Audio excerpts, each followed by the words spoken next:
இது வந்து அப்பா வந்து கைமா உருண்டை செய்கிறாங்கன்னு சொன்ன பாருங்க, அதுக்கு வந்து ரெடி பண்ணி வச்சுருக்கேன்.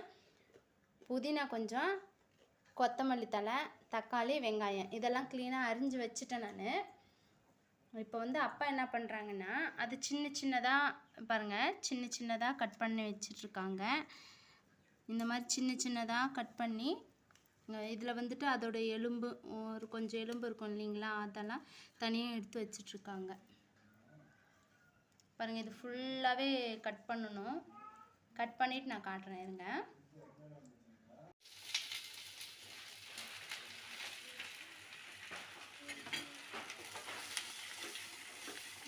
ஃபஸ்ட்டு எண்ணெய் ஊற்றி வெங்காயம் போட்டு நல்லா வதக்கிக்கோங்க.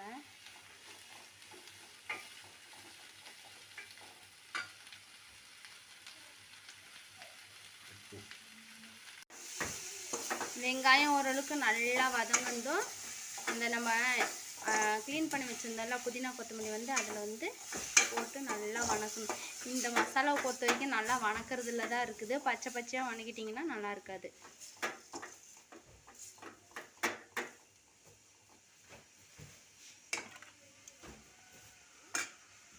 அடுத்து தக்காளி,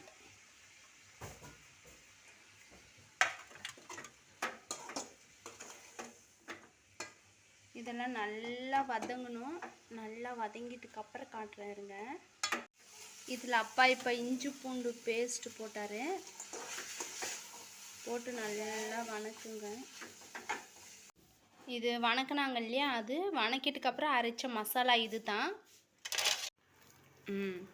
இது பார்த்திங்கன்னா நம்ம வந்து வதக்கி அரைச்ச மசாலாங்க.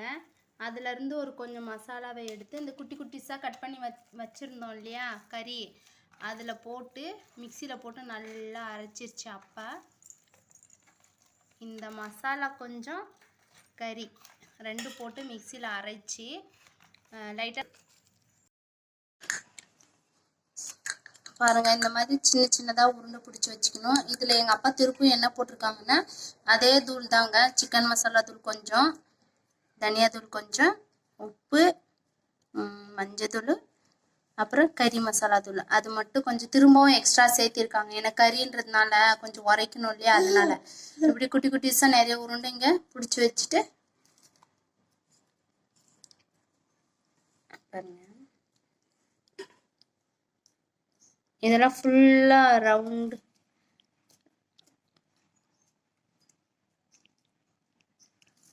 எனக்கு இது ஃபுல்லாகவே உருண்டை கட்டுட்டும். நான் கடைசியில் காட்டுறேன். பாருங்க, உருண்டை எங்கள் அப்பா பிடிச்சி வச்சுட்டாங்க க்ளீனாக. இங்கே பாருங்க.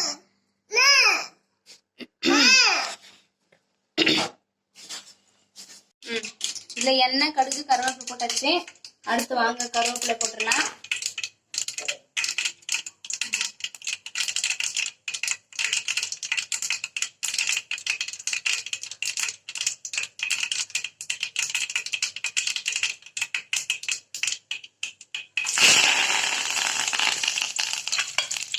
அடுத்து இந்த மசாலாவை கொட்டிடலாம்.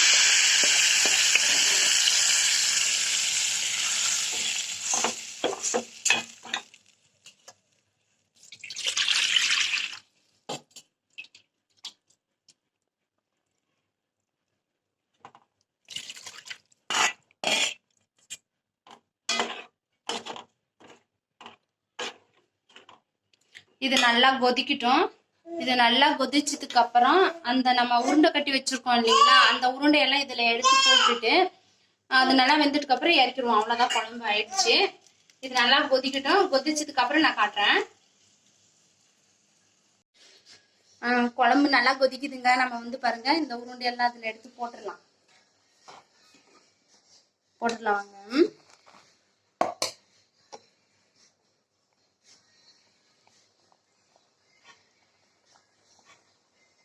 சூப்பராக இருக்குங்க இந்த குழம்பு. எங்க அப்பா வந்து செய்யறது நல்லா இருக்கும், டிஃப்ரெண்டா இருக்கும். நம்ம நிறைய வீடியோஸ் பார்த்துருப்போம், அவங்க அது போடுவாங்க. இது வந்து சிம்பிளா தான் இருக்குது, நம்ம கிட்ட இருக்கிற தூள் தான். ஒரு வாட்டி இந்த மாதிரி நீங்க செஞ்சு சாப்பிட்டு பாருங்க. ஃபேமிலியோட உட்காந்து சாப்பிடுங்க. செஞ்சு சாப்பிட்டுட்டு எப்படி இருக்கு டேஸ்ட்னு கமெண்ட்ல சொல்லுங்க.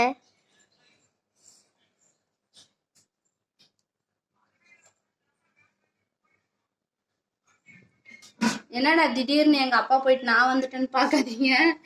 அப்பா வந்து இங்க நிச்சுட்டு ஷேடோ தெரிய மாட்டேங்குது, வீடியோ எடுக்க கொஞ்சம் கிளியரா தெரிய மாட்டேங்குது. அதனாலதான் அப்பாவை அனுப்பி விட்டுட்டு நான் செஞ்சுட்டு இருக்கிறேன்.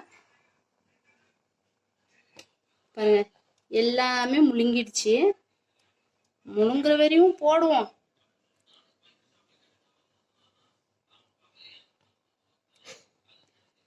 எடுத்து எடுத்து போட்டுனே இருக்கு. எப்படி பாருங்க, காக்கா தண்ணி குடிக்கிறதுக்கோசரம் கல் எடுத்து போட்ட மாதிரி நான் எடுத்து எடுத்து போட்டுட்டே இருக்கேன். அவ்வளவுதான் ஆயிடுச்சுங்க. இது நல்லா கொஞ்சம் வேகட்டும். வெந்ததுக்கு அப்புறம் உங்களுக்கு காட்டுறேன். குழம்பு அவ்வளவுதான் ஆயிடுச்சு. இருங்க, இதுல ஒரு உருண்டை போட்டு சாப்பிட்டு பார்த்த டேஸ்ட் எப்படி இருக்குன்னு சொல்றேன்.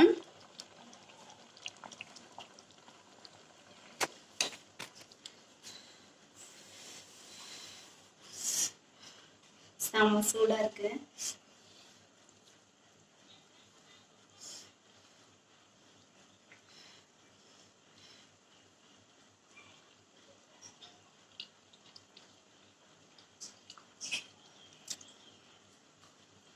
நிஜமாவே சூப்பரா இருக்குங்க.